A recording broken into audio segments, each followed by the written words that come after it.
بسم اللہ الرحمن الرحیم باب الاخلاص واحضار النیہ فی جمیع الاعمال والاقوال والاحوال البارزہ والخفیہ۔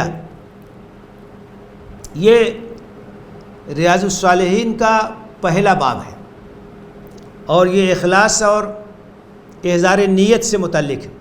تمام اعمال، تمام اقوال، چاہے وہ ظاہرہ ہوں چاہے باطنہ ہوں، اخلاص ضروری ہے اور نیت کی درستگی ضروری ہے۔ یہ پہلا باب ہے جس سے امام نووی رحمۃ اللہ علیہ نے اپنی کتاب کا آغاز کیا ہے۔ قال اللہ تعالی وما امروا الا ليعبدوا الله مخلصین له الدین حنفاء ويقیموا الصلاة ويؤتوا الزکاة وذلك دین القیمہ۔ جیسا کہ مؤلف کا طریقہ ہے، پہلے وہ آیات ذکر کرتے ہیں۔ اخلاص سے متعلق پہلی آیت ذکر کی ہے سورہ بینہ کی آیت نمبر 5۔ انہیں اسی بات کا حکم دیا گیا تھا کہ خلوص کے ساتھ ہر طرف سے یکسو ہو کر کے اللہ کی عبادت کریں اور نماز قائم کریں، زکوٰۃ ادا کریں، اور یہی سیدھا دین۔ اخلاص کی تعلیم تمام انبیاء کی تعلیم ہے، تمام کتابوں کی تعلیم ہے، اور اسی حقیقت کو اس آیت کریمہ میں واضح کیا گیا ہے۔ دوسری آیت ہے لن ینال اللہ لحومها ولا دماؤها ولکن ینالہ التقوی منکم۔ سورہ حج کی آیت نمبر 37 قربانی کے تعلق سے ہے، نہر کے تعلق سے ہے، اونٹوں کی جو قربانی ہوتی تھی اس کے تعلق سے یہ وضاحت کی گئی ہے کہ قربانی کے ان جانوروں کا گوشت اور ان کا خون اللہ کو نہیں پہنچتا ہے، بلکہ اللہ کے پاس تمہارا تقوی پہنچتا ہے، تمہارا جذبہ پہنچتا ہے، تمہارا اخلاص پہنچتا ہے۔ کس نیت کے ساتھ تم نے قربانی کی، کس جذبے کے ساتھ تم نے قربانی کی، یہی چیز اللہ تعالیٰ کے ہاں پہنچتی ہے، اور اسی کے لحاظ سے اللہ تعالیٰ کے ہاں قربانی کی قبولیت یا عدم قبولیت کا فیصلہ ہوتا ہے۔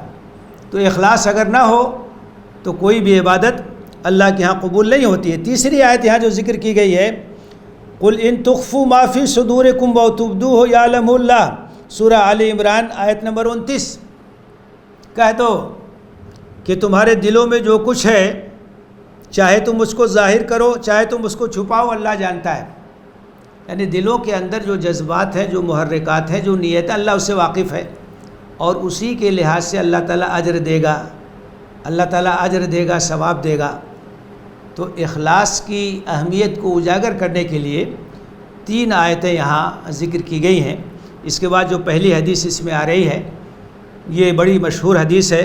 وعن امیر المومنین ابی حفص عمر بن الخطاب رضی اللہ تعالی عنہ قال سمعت رسول اللہ صلی اللہ علیہ وسلم یقول انما الاعمال بالنیات وانما لکل امرئ ما نوى فمن كانت ہجرته الى اللہ ورسولہ فہجرته الى اللہ ورسولہ ومن كانت ہجرته لدنیا یصیبها او امرأۃ ینکحها فہجرته الى ما ہاجر الیہ، متفق علیہ۔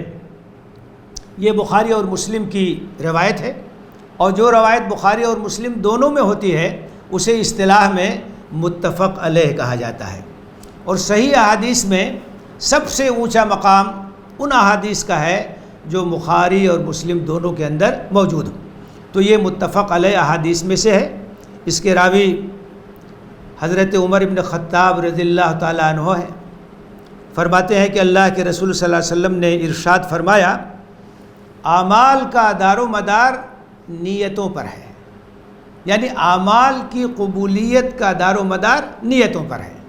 نیت اگر خالص ہے تو اللہ کے عمل مقبول ہوگا، نیت اگر خالص نہیں ہے تو اللہ تعالیٰ کے عمل کی قبولیت نہیں ہو سکتی۔ وَإِنَّمَا لِكُلِّ امْرِئٍ مَّا نَوَىٰ، ہر آدمی کو وہی چیز ملے گی جس کی اس نے نیت کی۔ اگر اخلاص ہے، اللہ کی رضا ہے تو اللہ کی رضا ملے گی، اور اگر دکھاوا ہے، کھوٹ ہے، تو اللہ کی رضا نہیں ملے گی۔ اس کے بعد ایک وضاحت کی گئی کہ جس کی ہجرت اللہ اور رسول کے لیے ہے تو اس کی ہجرت اللہ اور رسول کے لیے لکھی جائے گی، اور جس کی ہجرت دنیا حاصل کرنے کے لیے یا کسی عورت سے نکاح کرنے کے لیے ہے تو اس کے حصے میں وہی آئے گا۔ یہ ایک مثال دی گئی اعمال میں سے ہجرت ایک بڑا عمل ہے، اس کا بڑا اجر ہے، بڑا ثواب ہے، لیکن اگر خلوص کے ساتھ ہجرت ہوگی تو اللہ تعالیٰ اجر اور ثواب سے نوازے گا، لیکن اگر کسی اور غرض کے لیے ہوگی تو اللہ تعالیٰ کے اجر اور ثواب نہیں ملے گا۔ فرمایا کہ اگر دنیا حاصل کرنے کے لیے ہے، مال و دولت کے لیے ہے، تجارت کے لیے ہے، کسی عورت سے نکاح کرنے کے لیے ہے، کسی دنیاوی مقصد سے ہے، تو اللہ تعالیٰ کے یہاں اس کا اجر اور اس کا ثواب نہیں مل سکتا۔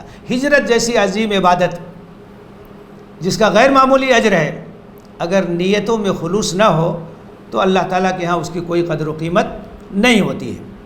تو اخلاص کی اہمیت کو اجاگر کرنے والی یہ بڑی مشہور حدیث ہے، انما الاعمال بالنیات وانما لکل امرئ ما نوی۔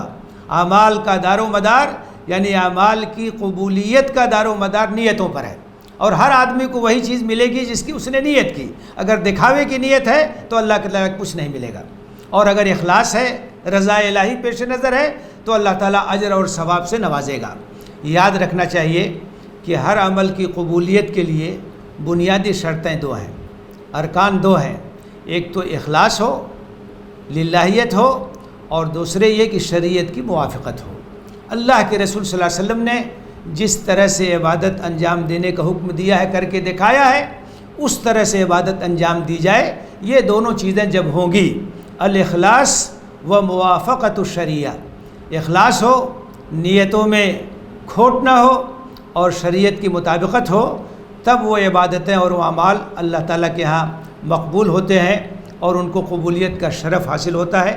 اللہ سے دعا ہے کہ ہمیں اخلاص کی دولت سے نوازے اور تمام اعمال کو مخلصانہ طریقے سے انجام دینے کی توفیق دے، اور ریا سے، دکھاوے سے اللہ تعالیٰ ہمیں محفوظ رکھے، آمین۔ وآخر دعوانا ان الحمد للہ رب العالمین۔